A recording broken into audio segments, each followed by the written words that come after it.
Mm. It's actually very timely that you bring that by, Lance.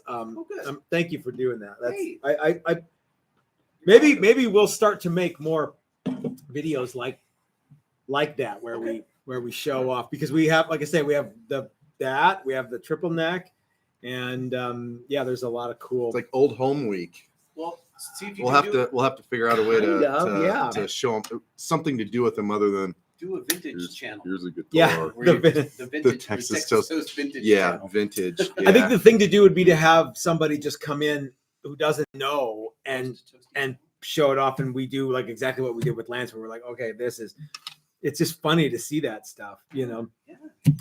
Hey everybody, this is Matt, and we're at Texas Toast Guitars. Thanks for watching our final for 2023 live stream on Thursdays at 5. Now, Chris, we still are going to do the 2024. Yes.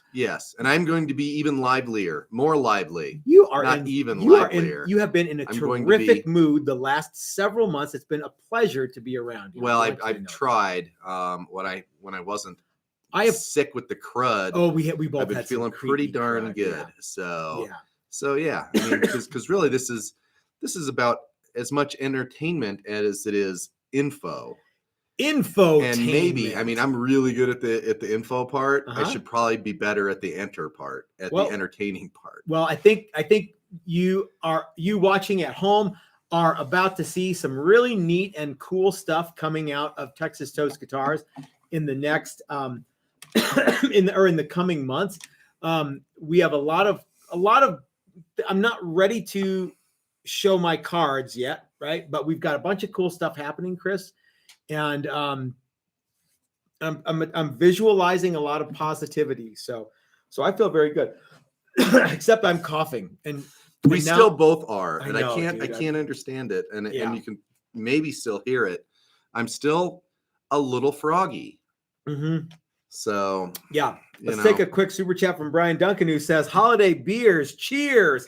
Thank you so much, Brian. Lauren Court says he's ready for some infotainment, and that's what we're going to do now. Good. Chris, let's be infotained. So let me tell you a little bit about my idea for this video. Okay. And this is timely because Sunday's video, which I just filmed today, is almost an extension of this, if you will. So over the Christmas holidays, or over the Crimin holidays, as you might call them, I watched a bunch of videos. I had a chance to kind of sit around and watch YouTube videos that I wanted to watch. And so I started noticing a bunch of Paul Reed Smith archive stuff. So it's the Paul Reed Smith YouTube channel, but the videos are like go into the archives, you know, and showing off, here's the first 2 guitars I ever made, and here's the first 2 Paul Reed Smith guitars, and here's the yada, yada, yada. Mm-hmm. And as you guys know, Paul Reed Smith has been an inspiration to me since the 80s. And certainly he does not need me to toot his own horn. You guys know who Paul Reed Smith is, and you know that he owns the 3rd biggest guitar company in the United States or world or whatever, probably United States. And I don't know if he's still the owner or what, you know what I mean? Like, does he have shareholders? I don't know. It's not important. The important thing is he's still alive, and the guitar has his name on the headstock. And Paul Reed Smith is very, very smart and knows a lot about building guitars, and knows a lot about running companies, and knows a lot about marketing. And you guys know all that stuff. And I bought his guitars. He didn't buy mine. You know what I mean? Yet. So yeah, that we know of. So he's secretly got a horde of. That's where they're all going. We don't know. Wouldn't that be something? So anyway, one of the videos that I was watching was Paul or professional guitar players ask Paul Reed Smith 22 questions, and it's a lot of the professional guitar players I notice, and a lot of them I have no idea who they are because I'm old. You know what I mean? Don't look. I'm looking at the names. Yeah. And I don't know any of these people. You probably do. You might not know. But as an over 50-year-old male, I'm not exactly on the bleeding edge of what's cool and contemporary. Yeah. You know what I mean? But so this makes some of these questions, I understand them a little bit more now. Yeah. It's not a bunch of dudes ask Paul questions. It's a bunch of professional guitar players ask Paul questions. Yep. Which can change how you perceive the question or what the question means to the person asking. Yeah. Okay. Now, I encourage you guys to go watch that video later on this weekend while you're, having goofing around, doing whatever you're doing. But today we're gonna do. I've written all the questions down. I've written down who asked them, so you guys probably know a lot of these folks. So we're just gonna jump right in. Now, I didn't necessarily listen to Paul's answers on all of these. Okay. Okay. So and the reason I didn't was because I don't want to just repeat what he says. Okay. Even if you repeat what he says on every single one, I want it to be. to assume that it's your answer. Yeah. Okay. Because, so anyway, I've heard some of these questions as you were sort of scanning through them. Yeah. But I've also not heard a bunch of these. Okay. Yeah. So let's jump right in. Oh, the other thing is, Chris, I don't want you to answer this like what you think Paul Reed Smith would say. Oh no, I'm answering. Yeah. What 2023 end of the year. Yep. Chris. Yeah. This is going to be, this is going to be a lot of fun. I think you guys are going to learn a lot about Chris and myself and learn a lot about Texas Toast Guitars. Now, tell you what, why don't I read the questions? Okay. And then you answer first, and then I'll answer. Or do you want to do another different? Okay. No, that sounds good. Maybe I could read some of them. Sure. Okay. And then you could answer first. All right. Question number 1 comes from Lee Anderton. I know that guy. You know that guy. And and these are paraphrased questions. Okay. I didn't have time to write out exactly what they said. You didn't put all the ums in? Well, no.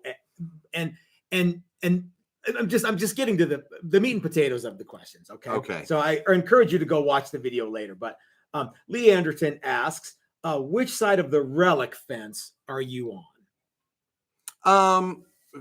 For me personally, I like to make a guitar. I've done relics in the past, and I think I think it's a fun thing to do. And I know there are guys that are really, really good at it. Mm-hmm. And there's times when you probably do want to make a relic. I'm just going to talk about new guitars tonight. I'm not going to talk about, buying an old guitar and redoing it because some jackass stripped all the paint off it. But you still want it to look, you got a bunch of old parts. Yeah. And you got a bunch of old parts, but you don't want a brand new paint job. So you relic the paint job to match the parts and make it look more like an original guitar, not like somebody stripped all the paint off it and varnished it with poo brown. It's not my thing. If it's your thing, that's cool. Something that I really enjoy is watching guitars that I've built or that we've built kind of age naturally. Mm-hmm. It happens faster than you think. Mm-hmm. Even little things, like bumps and bruises and wood moves. So paint moves. And it's fun to kind of see some of that stuff happen.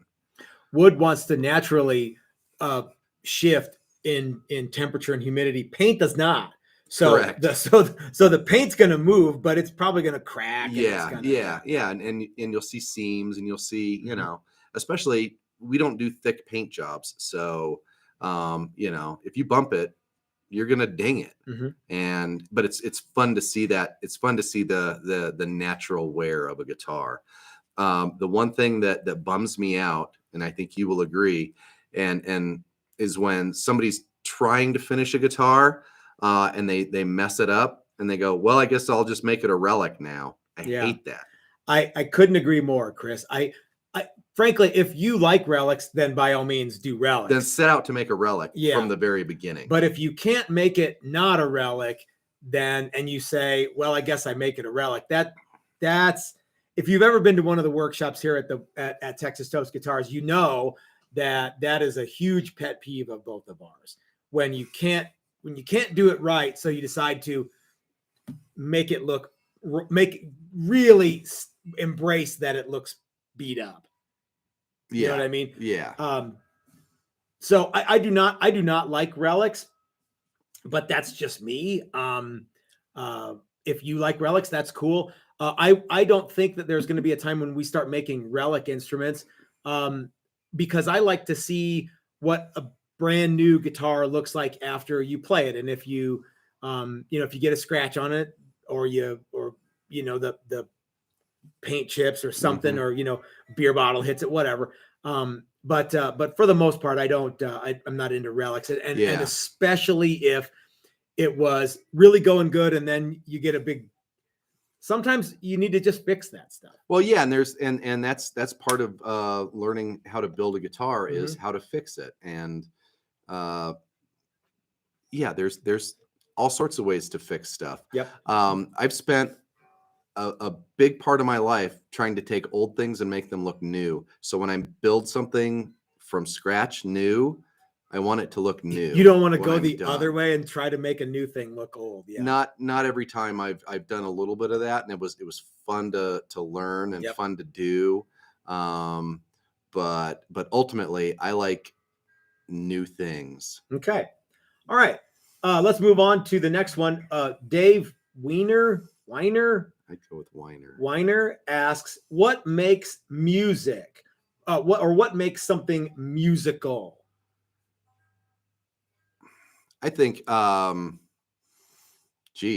me, melody is what makes music. I'm going to sound like an old fuddy-duddy.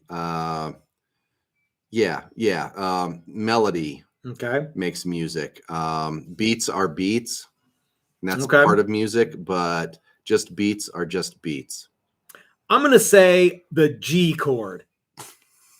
When, like, every time, like, in the band that I play in, which some of you guys know about, we have a handful of songs where we fiddle around in different chords, then we go back to that G, and it's like, God, it just hits me. It's a very visceral reaction. I don't know that makes it musical, but to me, it's that gives me that makes me feel a certain way.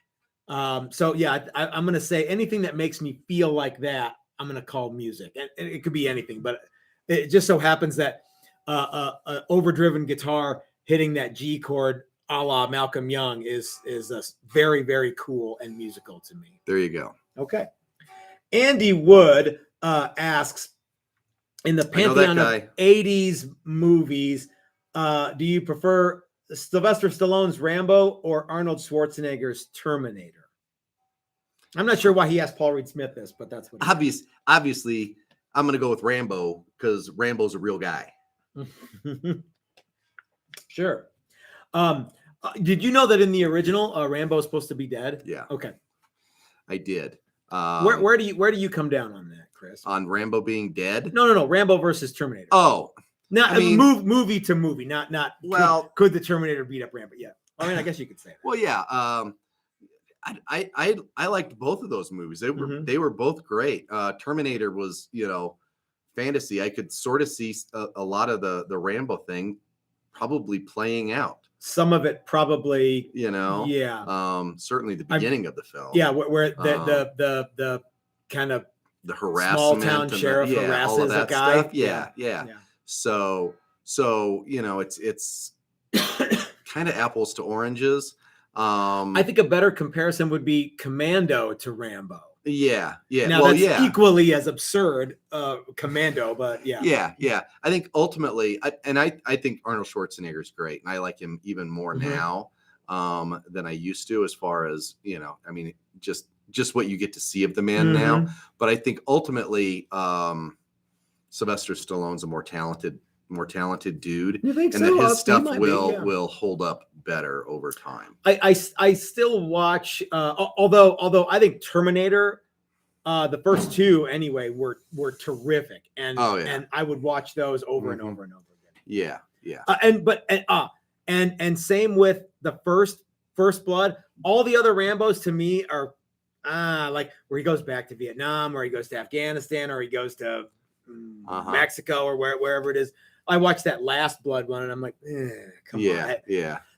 He has to make a new knife and everything. And so I liked the first one better than all the other ones. Whereas, and Terminators, I liked the first two Terminators. They got kind of goofier the more they went. Yeah. But I liked a lot of them. Anyway. Okay. Although in some ways, I think we're seeing a lot of the Terminator stuff playing out too. That's right. So maybe not. It's hitting a little too close to. Yeah.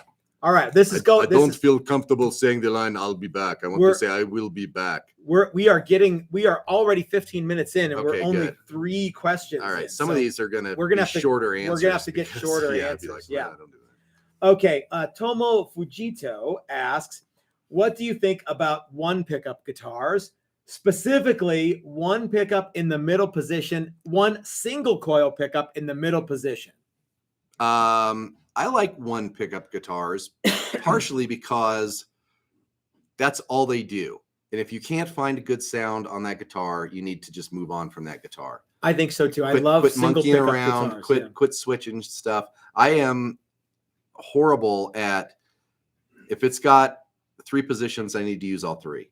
Like that's the way point. that you would. Yeah, okay. That's the way I would approach a guitar like that. What about things like push pull pots and even the same thing, switch-o? even worse. You know, and really, if I can get one good sound that I like, excellent. If I can get 2 extra bonus, after that, you know, I try not to do it. But I find myself thinking about that stuff as much as I think about, you know, playing the actual guitar. All right, now so with one pickup, let me ask. Let's go to part 2 here. If I'm going to ask a different way, if you were going to make a one pickup or only one pickup guitar, would you ever put it in the middle position? Ever? No, I never would. It would never occur to me to do. Now, my friend Richard Ryan's going to go, why not? It makes so much sense. I would never do it. Middle pickups for me get in the way.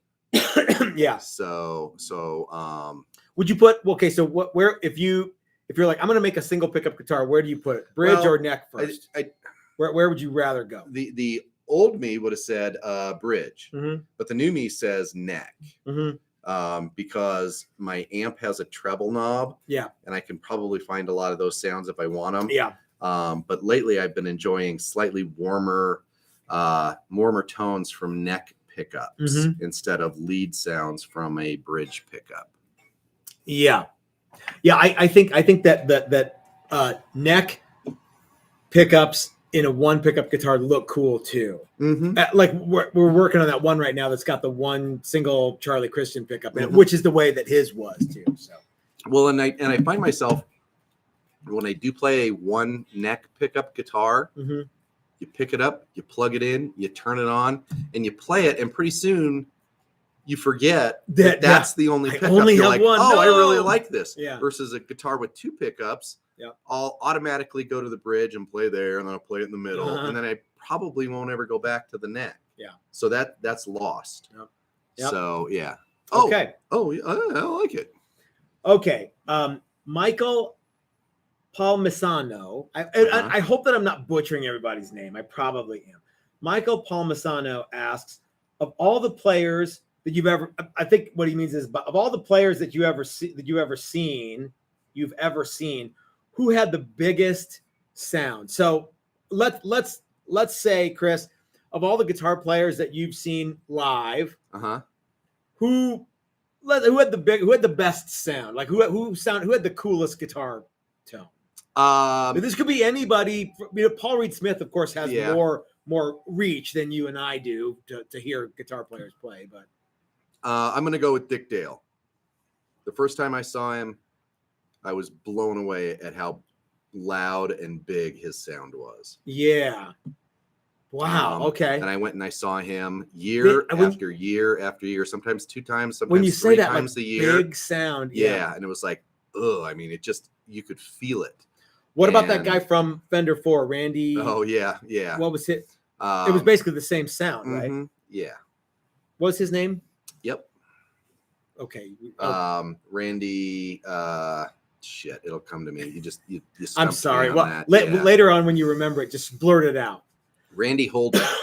Yeah. We were talking something. There was another H word earlier, and that's why I couldn't remember. Yeah, Randy Holden. But I mean, really, he got that sound from Dick Dale. Yeah. And listening to Dick Dale records and seeing Dick Dale are 2 different things. You know, so listening to old Dick Dale records, and I can't imagine that he didn't sound in 1961 and 62 exactly like he sounded in 1995. because he was playing through the same stuff. Same stuff. Yeah, he might have been slightly turned down. The songs might have been edgier, but I think the guitar tone itself was exactly the same. You know, I've seen Eddie Van Halen, and I've seen Stevie Ray Vaughan, and I've seen a lot of those guys, but I don't necessarily remember them being a sound like when you say like Dick Dale, because I know where you saw Dick Dale first, and where I saw Eddie Van Halen, where I saw Stevie Ray Vaughan, wasn't in a smallish theater, and so that makes me think. I think one of the loudest concerts I've ever been to was Black Flag in a teeny tiny room in 1986. Not that Greg Ginn's guitar tone was gigantic and super awesome, but it was just mind-numbingly loud. Yeah. So maybe I would have to say Greg Ginn in 1986. Although that if you were to ask me what my favorite concert of all time was, I'd probably say that too. Okay. Not because Greg Ginn is my favorite guitar player, but yeah. Okay. All right. And I never got to see the Ramones at CBGB. You know what I mean? So, okay. Corey Congilio asks, what do you do to practice and how do you keep your chops up? I sit around and I'm playing more now than I have been in the last 6 months or something like that. I've been trying to play Speaking guitar of which, more. Dan Andreas asks you how your new couch amp is working. Oh, it's good. Guys, if I'm missing questions, I'm sorry. We're trying to get through a bunch of this stuff here. So. I don't know. I've been just playing different songs and playing, I'm not a great guitar player. So, anything that I can learn and hang on to and keep in my brain for more than a day is not a bad thing. I wish that I was in a spot in my life where I could go and play guitar for 20 minutes a day or an hour a day. There was a time not that long ago where I actually made time every day. And I can't remember if it was 20 minutes or a half hour or 50, but I spent a certain amount I had a block of time every day that I would say. It's been a long time. I used to do that. Yeah. I wish I still did that, but I don't. I would practice and and every once in a while I'll still sit down and play along to a bunch of stuff. Since I like to play surf music, it's not difficult to play along with my favorite hit records. Yeah. The K-Tel Super Surf sounds. Yeah. Just play over the lead guitar. So that's always fun. I've never been a great guitar player anyway, so it's not like, I got to really work to make sure my A5 power chord chops are totally. I can pretty much do that. So yeah. Okay. Here's a good one from Ben Eller, and again, I don't know who some of these guys are. He asks, "What is your drink of choice?" Cavassier. Yeah, Cavassier. Coffee in the morning, beer in the evening, anything in between. Let's get real specific. What's your, if you're going to have one alcoholic beverage, boom. What do you? One alcoholic beverage? Because I think that was implied. Because he was like, well, maybe I'll buy you a drink. Yeah. Oh well, yeah. I just like plain regular yellow beer. Yeah. For an alcoholic beverage, I'll drink fancier beers. I'd rather drink 2 cheap beers than 1 good beer. Any of the really good beer is very much wasted on me. And you and I both are not exactly drinking a lot these days. I know we both have a Coors Light right now. Yeah, which many people will say is not drinking at all. Yeah, and people, well, how come you're drinking that? Why don't you should have this? Yada yada. Yeah. But the fact is, I don't drink very much. And you know what though? I do. It is almost New Year's Eve, and I do like champagne. Yeah, I do like. Yeah, And I've been enjoying. And I like the good stuff too. The good stuff, Brut. No. I'll like real good champagne? I want the $100 bottle. Oh, stuff. really? Yeah. I don't know that I've ever had really good champagne. Okay. I think that would be lost on me. There are certain things in my life that I don't want to learn more about. Wine, whiskey. There was a time when I was exclusively drinking champagne. Yeah. And I found this stuff that was like $10 a bottle. And it was like, I would drink a bottle of it a night. Yeah. And I had this huge, all these bottles of empty bottles of champagne. And I don't know why I did it. I just started drinking a bunch of shit. I was drinking wine a lot. And I'm like, I want to drink champagne more. It was just this. I was living by myself and I had this stupid champagne headache. There you go. Yeah. I think that's a that's a thing. Yeah. The more I just want to, the social aspect of liquor is fun, and not getting hammered drunk while you're sitting around with your friends is fun. Yep. So okay. Yeah. Okay, moving along. Steve Onotaria asks, and I'm going to be, and I'm going to say you have to be very specific. Not okay. So he asks, what popular song do you totally despise? It can be popular, and I'm going to say this: you don't have to make it be popular like in 2023. It can be a popular song from any era. Okay. But you can't say any song by so and so or anything off of this album. It's got what song specifically do you totally despise? Damn, I can't think of the name of the band. Give me a second. You got to keep it separated. Oh, the Offspring. Offspring, yeah. Yeah. Keep it separated. Okay. I hate that was a popular tune for a while. Yeah. Hate that song. Okay. Is that a good answer? That's a fine answer. Thanks. Yeah. Good. I'm gonna say, oh man. Gosh, I'm probably so popular I couldn't remember the name. So popular I couldn't remember the name. I'm gonna go out on a limb and say Pink Floyd The Wall. I don't know how popular that is now, but and really anything off that album, it's so overdone. Yeah. And maybe to me, any song that like Bohemian Rhapsody, I think is a terrific song. I love that song.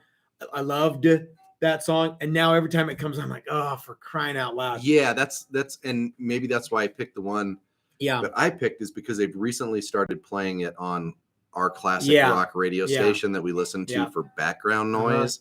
And I'm like, ugh. Why? Okay. I didn't like it then. I don't like it now. Why do we have to listen to this things in this day and age? But there's a lot of songs that they play that I'm just sick of, that I say I hate, that I don't actually hate. I'm just tired of them. Brian Duncan paid money to revoke your cool card. Why? Because I don't like the Offspring? I don't know. I don't know. Okay. Well, thank you for the super chat anyway, Brian. Sing in tune. Okay. Okay. All right. So moving right along. We got a lot more questions and a lot to okay. Ross Campbell asks, what's one easy way to ruin a guitar tone? Now, presumably you have to start with something good that's good and pure and nice, and do something to it to wreck it, right? You not just like put lousy pickups in a guitar. I mean, okay, yeah. So, okay. So what do you do with it with a guitar tone that's good and to make it crap-tastic? Dang,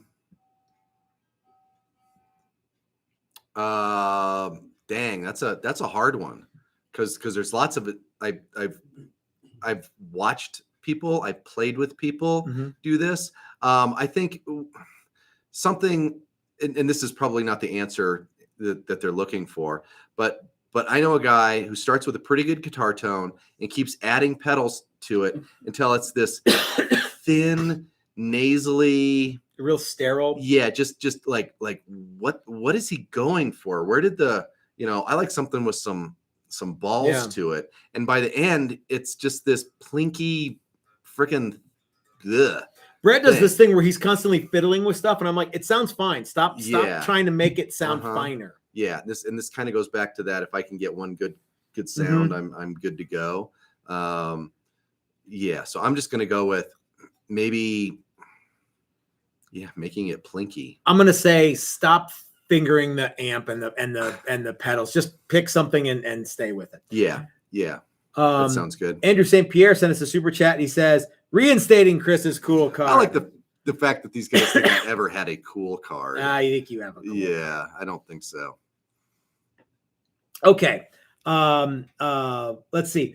The next question is Ben Levin asks, how do you, this is might be over the top for us. Above our pay grade. Yeah, above our pay grade. How do you teach guitarists with big egos to be more humble?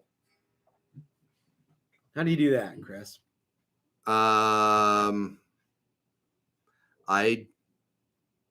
don't know because I don't know how to be more humble. I'm going to go on a limb and say, what's the point of doing that?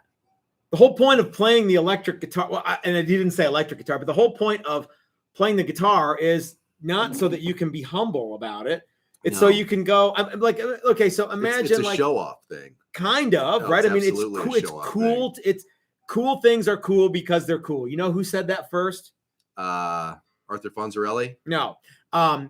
Anyway, but like sometimes, every so often, people credit me with saying cool things are cool because they're cool.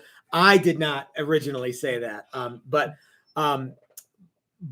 and you don't know unless you watch the same video.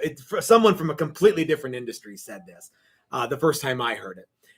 In any event, but the fact of the matter is that what's cool about being super humble, a super humble guitar player? Well, yeah. What's cool about that? I don't know. And if you get 100% of your thrills playing in your basement and not ever showing or sharing that with anybody else, okay, that's cool.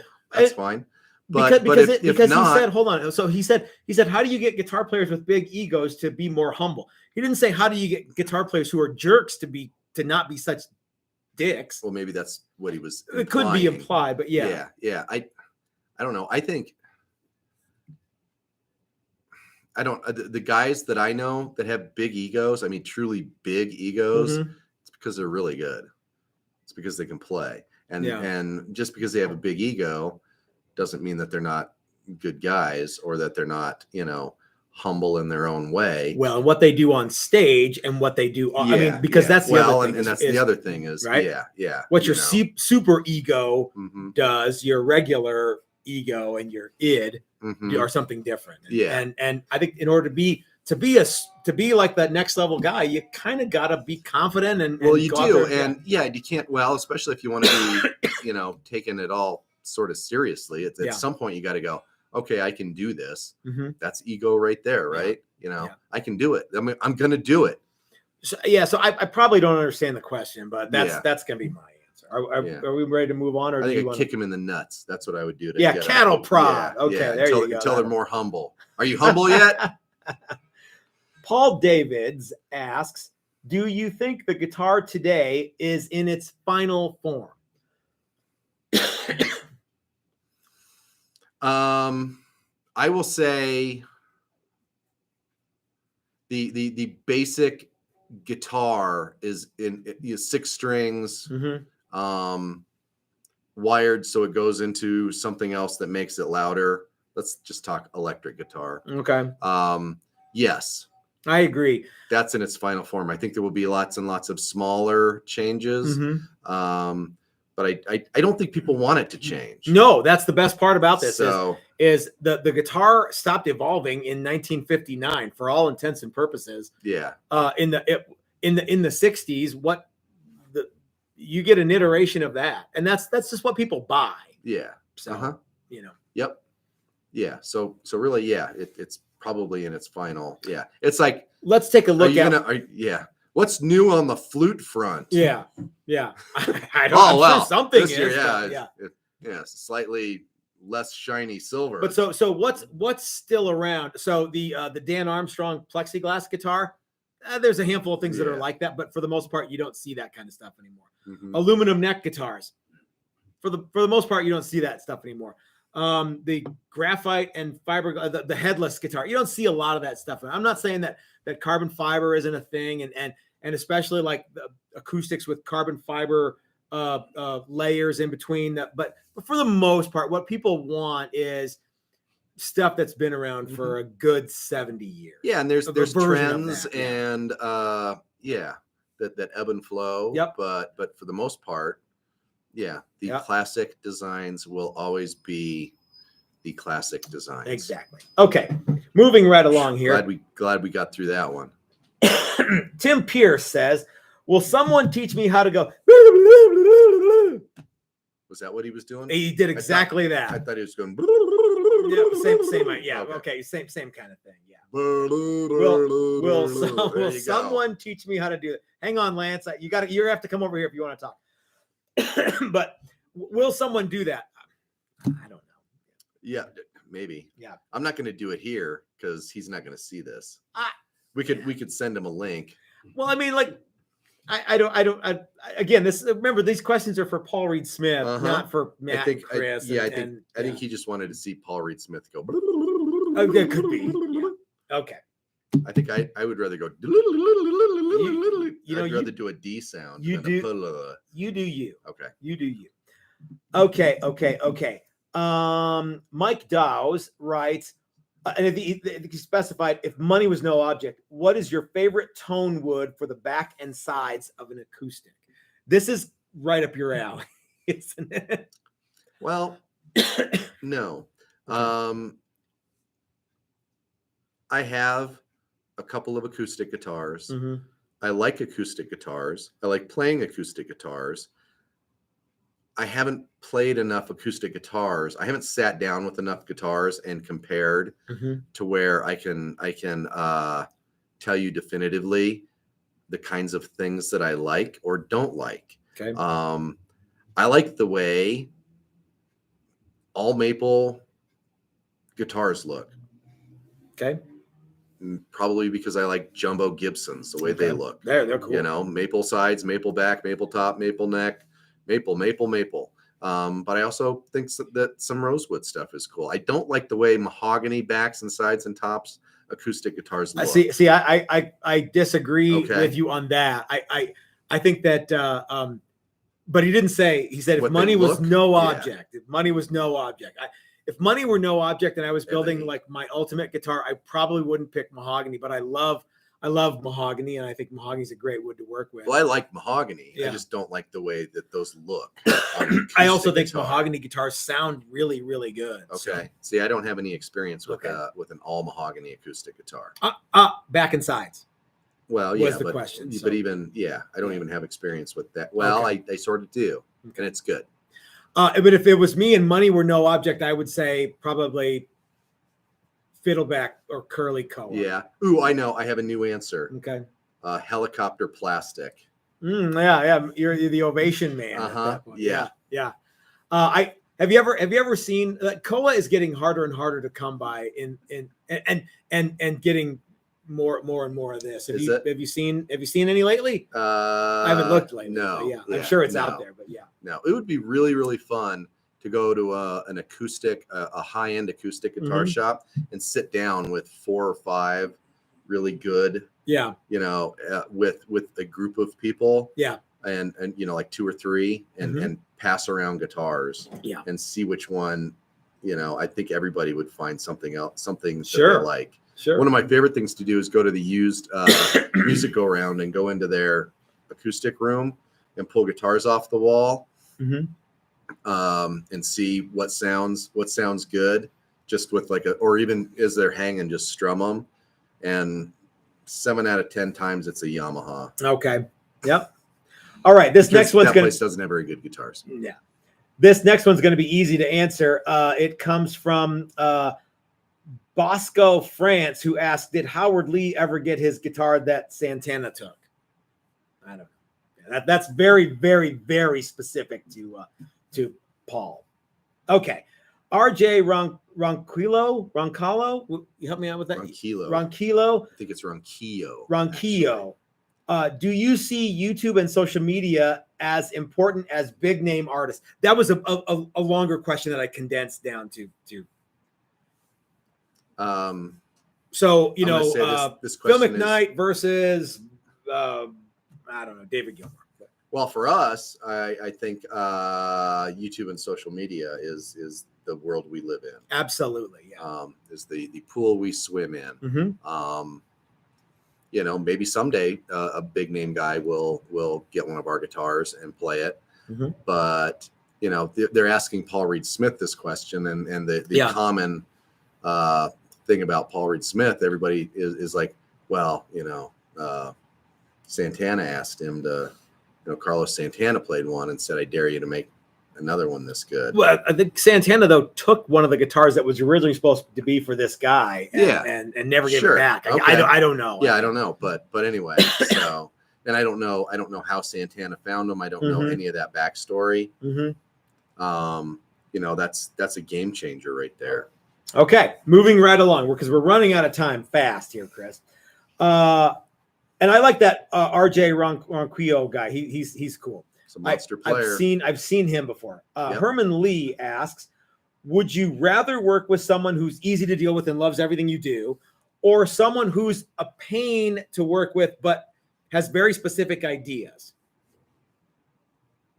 Say that again. I was reading a question on there. Okay.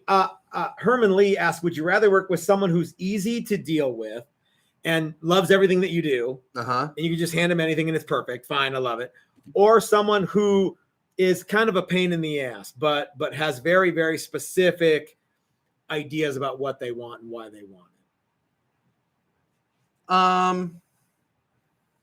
I don't know that I would. That's a rather question. I think there's a difference between a pain in the ass and a guy that knows what he wants. Well, and if the question is, who would you rather work with? Well, of course, it's way easier to work with someone who loves everything that you do. Mm-hmm. However, you don't necessarily push the boundaries of what you as an artist, a guitar builder, do when someone just goes, yep, I love it, fine, it's perfect. Yeah, don't change anything. Well, wait a minute, we can do all this other neat stuff. At that point, I kind of become a pain. Sometimes, yeah. Mm-hmm. Yeah. So what do you think? You don't think it's a rather? Would you rather this out of the other? No, I mean, I appreciate guys that can play any guitar well. Yeah. But those guys also have preferences and they want stuff because they know what they like. Yeah. There's guys that want things just to be different, just to be contrary to everything else that you do. That's the guy that I don't want to deal with. Yeah. So if that's what being a pain is, then yeah, I'd rather have the other guy. And keep in mind that Paul Reed Smith knows all these guys asking these questions. So Sure. there's probably some backstory that we don't know about. Mm-hmm. Dylan Talks Tone sent us a super chat and says, doesn't Chris already add work?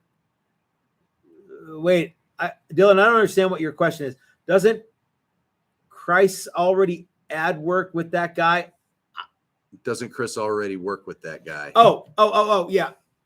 Yes, sometimes we do. I think we go back and forth on that. Yeah. Yeah.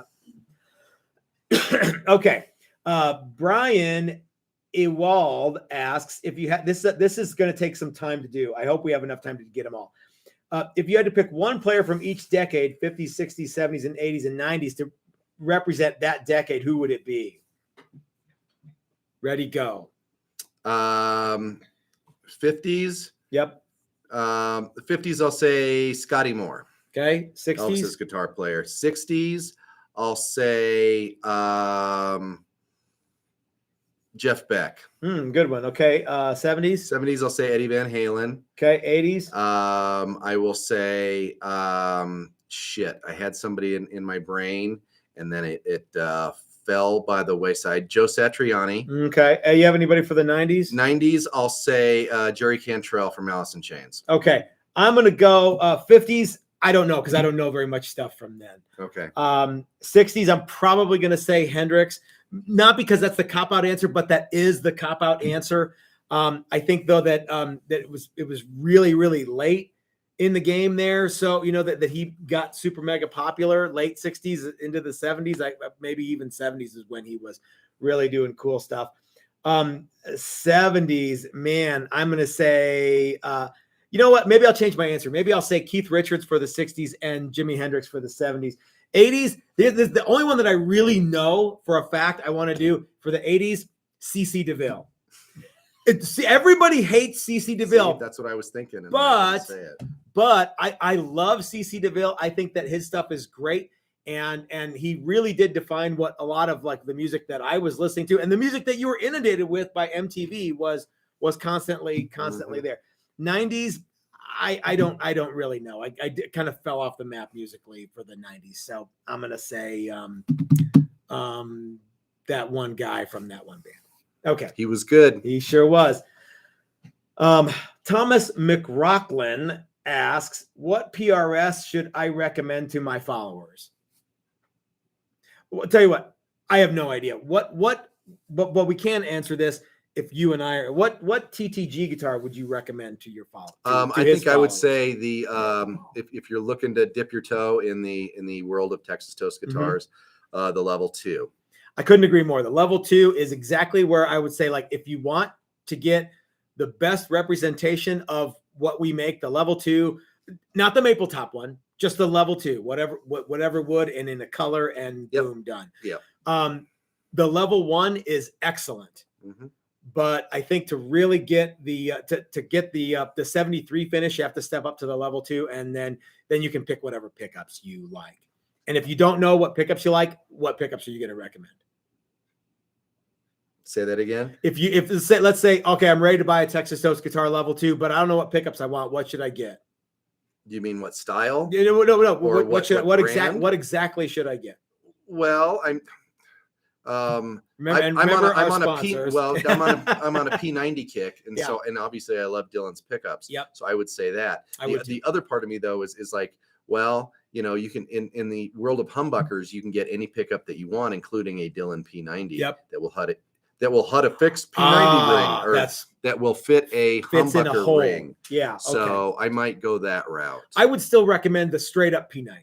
Yeah. I'm gonna recommend Dylan's P90s in a Challenger level 2. That's the guitar you should recommend. And then my next guitar might have humbuckers in it. Yeah, why not? Yeah. Or maybe one of each, or Filtertrons. Who knows? Okay. Dylan doesn't make Filtertrons, so yeah. Oh, you know what though? We also do some stuff with pickups that Dylan doesn't make, not because we don't like Dylan's version, because Dylan doesn't make that one. He doesn't do the Charlie Christian pickup. Right. So yeah. Okay. Chris Buck asks, how important is an electric guitar's acoustic properties? I think in the world of the player experience, that it can be a pretty big part. And what I'm talking about is how the guitar resonates against your body when you play it. I like the way that feels. Yeah. I've played guitars that I like the way they resonate when I'm playing them. I do not think that transfers into the sound coming out of the amp. I don't believe it's that critical. But I do believe that can be an important part of an electric guitar experience. Yeah, I think that it matters more to the player than to the listener, I think. That part of it? And that's the way that the guitar feels when it's moving against your body. And the fact of the matter is that no matter where you're playing, it's probably going to be loud, and it's probably going to be any of the acoustic properties and that sort of thing, whether you believe that or not. It's probably, you're not going the average listener might not be able to hear that stuff. You might be operating at a level above your average listener as an artist, as a player, right? Let's take a super chat from my buddy Bobby Dill. He says, I absolutely love my Limba level 2. For some reason, mine did not come with Dylan pickups. I think, do you want me to answer that? Yeah. What did it come with? Well, so because that guitar doesn't come stock with those pickups, and when the guitar was built, we built that guitar without them, and then for whatever reason forgot to swap them in. Okay, all right. So we will get you some pickups. There you go. Okay, Bobby, send me an email. We'll get back to you. Yeah, I think that guitar got put together before that. It did, before that promotion. Yeah. And then, and then it was, and I thought he was going to come by, and probably wouldn't even if he'd said something, but we packed it up and shipped it, and that was that. But it got assembled way before that promotion. Yes, quite a bit. Yeah, because they don't come stock with. The level 2 loaded doesn't come. It comes stock with the Dylan. So that's how that regular happened. level 2. Not because we were trying to screw you, Bobby. Yeah. If you want Dylan pickups, Bobby, let us know. Some. But back to the acoustic or the electric guitar's acoustic properties. I think if that's what you like, then you should have that.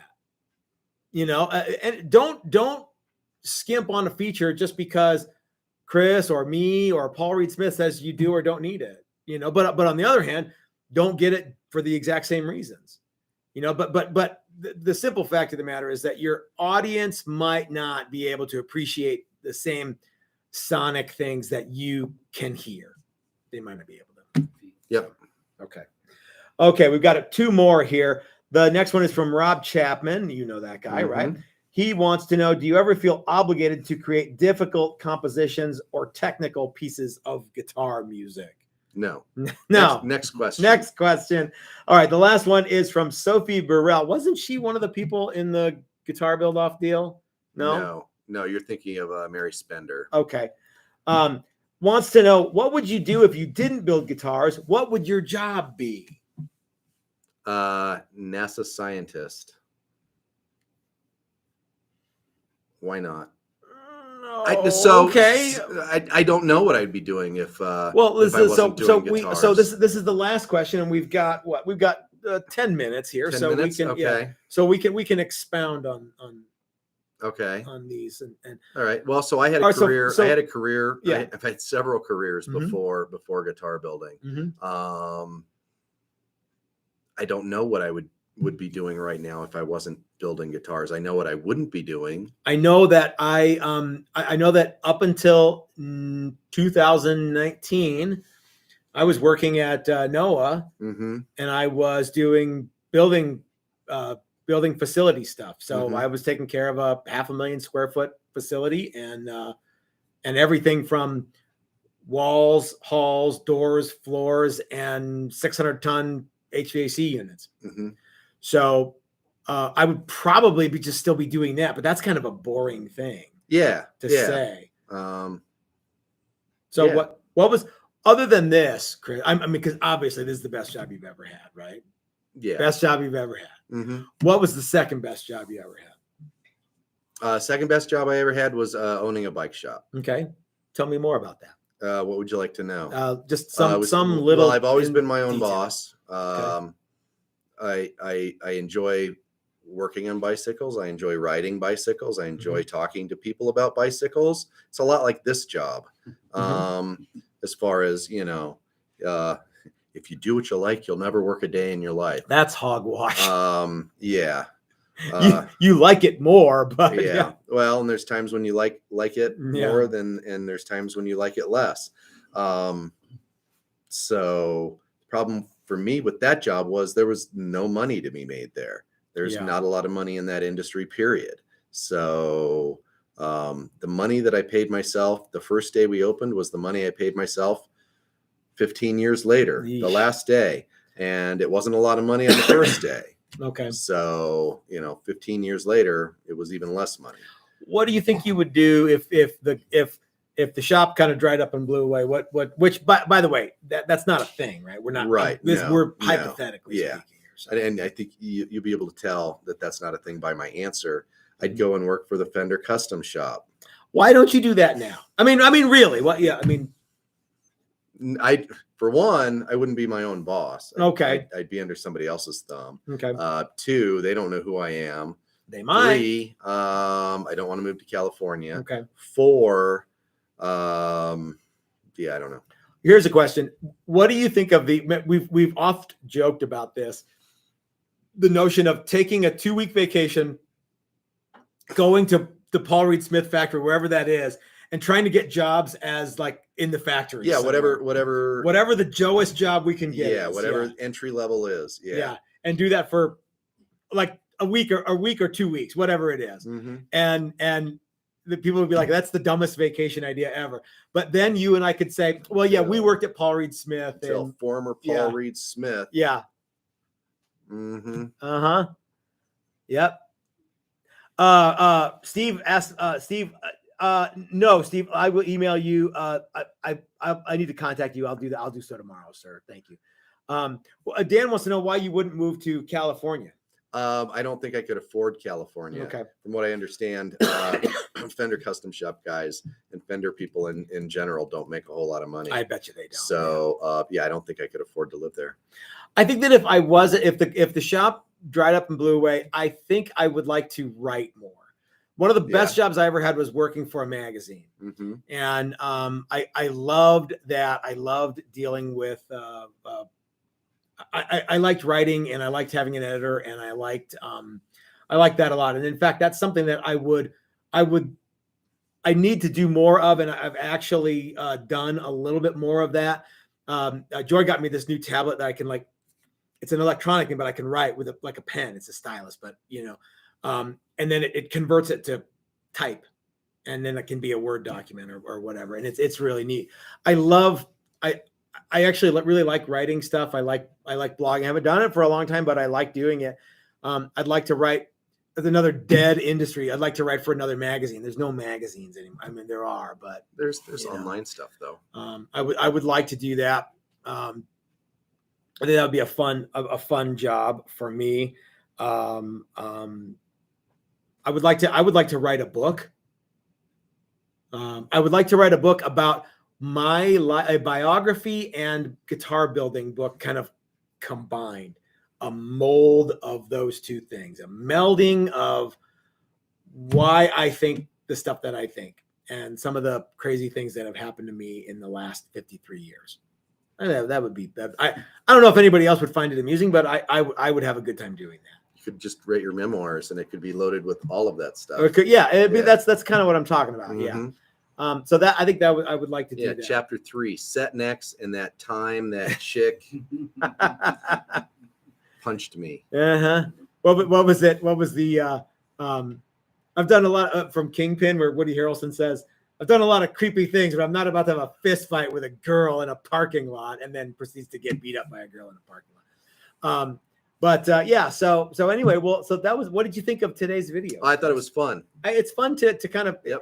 But we ask for questions like this, and it is not common for people to send us 22 things. So we had to go out of the outside of our sphere and do this. Now, if you guys want to see us do another video like this, but you have questions that are specific to us, not specific to Paul Reed Smith that we answer, they might be more fun if they were directed towards us.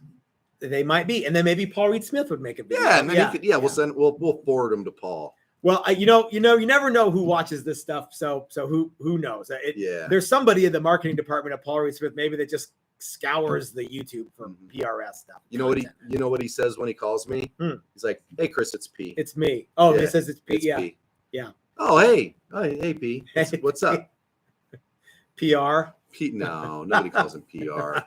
That PS. You know of. PS. Yeah.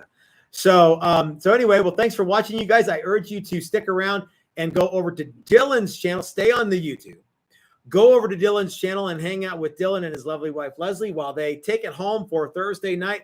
Like I said, this is our last one of the year, but we'll be back strong next year. I still don't know what day it is. I mean, I guess it's Thursday, but it feels like it's the 28th, right? It is. Guess. Wow, I got it right. Holy cow. So anyway, gang, thanks for hanging out with us. We will see you tomorrow for a reveal. I'm asking? Yes, I think so. Okay, tomorrow for a reveal, and we've got something cool, I'm pretty sure. Looking forward to showing you. I don't know exactly what time that's going to be. Loring, there will be a reveal. And by the way, rest in peace, Gaston Glock. You changed and modified the entire world in with your invention and your thing that you did. So anyway, thank you to Gaston Glock. All right, everybody, have a good one, and we will talk to you tomorrow. Did you know that Gaston Glock died?